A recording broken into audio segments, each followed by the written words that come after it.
Europe में यूनान नाम का एक देश है। यूनान में पुराने समय में मिदास नाम का एक राजा राज करता था। राजा मिदास बड़ा ही लालची था। उसकी पुत्री को छोड़कर उसे दूसरी कोई वस्तु संसार में प्यारी थी तो बस सोना ही प्यारा था। वह रात में सोते सोते भी सोना इकट्ठा करने का स्वप्न देखा करता था। एक दिन राजा मिदास अपने खजाने में बैठा सोने की ईंटें और अशर्फियां गिन रहा था।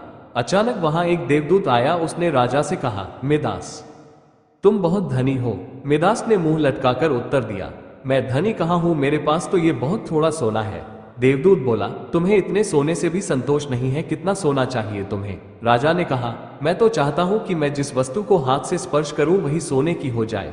देवदूत हंसा और बोला, अच्छी बात है, कल सवेरे से तुम जिस वस्तु को छुओगे वो सोने की हो जाएगी। उस दिन और रात में राजा मिदास को नींद नहीं आई। वो सुबह उठा, उसने एक कुर्सी पर हाथ रखा, वो सोने की हो गई। एक मेज को छुआ, वो सोने की बन गई। राजा मिदास प्रसन्नता के मारे उछलने और नाचने लगा। वह पागलों की भांति दौड़ता हुआ अपने बगीचे में गया और पेड़ों को छूने लगा। फूल, पत्ते, डालियां, गमले छुए, सब सोने के हो गए। सब चमाचम चमकने लगा। मिदास के पास सोने का पार नहीं रहा। दौड़ते उछलते में मिदास थक गया।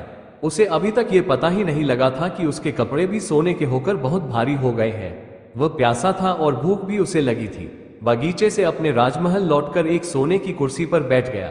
एक नौकर ने उसके आगे भोजन और पानी लाकर रख दिया, लेकिन जैसे ही मिदास ने भोजन को हाथ लगाया वो भोजन सोने का बन गया। उसने पानी पीने के लिए गिलास उठाया तो गिलास और पानी सोना हो गया।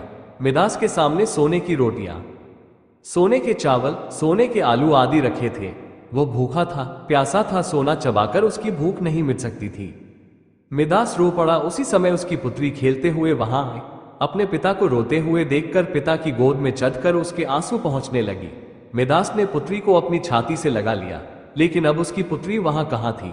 गोद में तो उसकी पुत्री की सोने की इतनी वजनी मूर्ति थी कि उसे वह गोद में उठाए भी नहीं रख सकता था। बेचारा मिदास सिर पीट पीट कर रोने लगा। देवता को दया आ गई, वो फिर प्रकट हुआ। उसे देखते ही मिदास उसके पैरों पर गिर पड़ा और गिड़गिड़ाकर प्रार्थना करने लगा, अपना वरदान वापस लौटा लीजिए। देवता ने पूछा, मिदास, अब तुम्हें सोना नहीं चाहिए, अब बताओ, एक गिलास पानी मूल्यवान है या सोना? कपड़ा, रोटी मूल्यवान है या सोना? मिदास ने हाथ जोड़कर कहा, मुझे सोना नहीं चाहिए। मैं जान गया हूं कि मनुष्य को सोना नहीं चाहिए। सोने के बिना मनुष्य का कोई काम नहीं अटकता। एक गिलास पानी और एक टुकड़े रोटी के बिना मनुष्य का काम नहीं चल सकता। अब सोने का लोभ नहीं करूंगा। देवदूत ने एक कटोरे में जल दिया और कहा, इसे सब पर छिड़क दो।